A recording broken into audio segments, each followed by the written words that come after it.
SBR Videos is sponsored by Sports Cash System. Click on the link below for more information.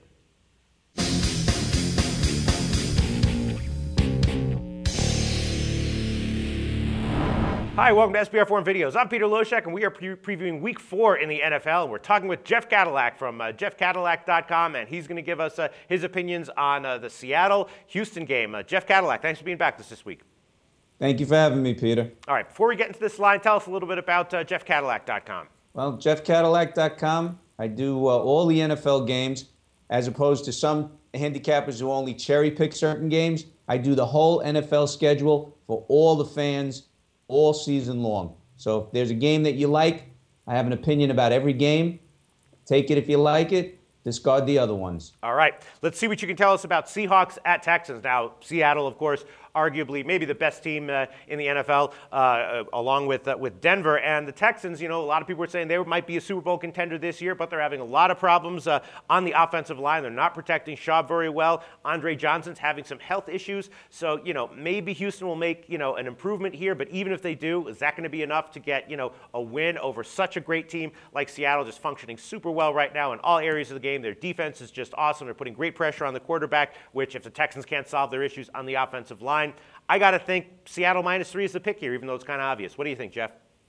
Well, Peter, I have to agree with you on this one. Because, first of all, Seattle has the #1 total defense in the NFL. They are making plays like you wouldn't believe. They have the #1 pass defense in the NFL. Their rush defense is number 13, which is still respectable in this league, considering there's 32 teams. But if you put pressure on Matt Schaub, he will make mistakes. Right. He has been known that if you rush him, he throws that ball. He's not a good pressure quarterback. And the fact of the matter is, I haven't been impressed this year with Houston at all. They barely beat Tennessee. They had to come back against Tennessee. They won in overtime. They lost. They were slammed last week against Baltimore. Right.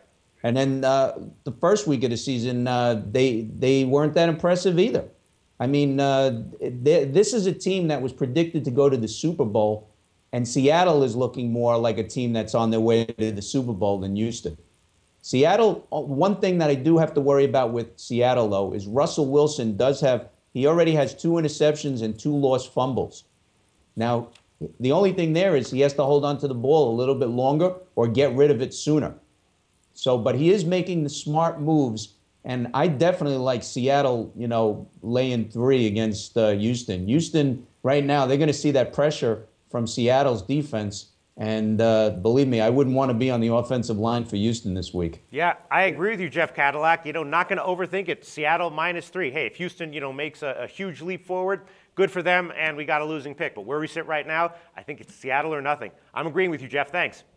Thank you, Peter.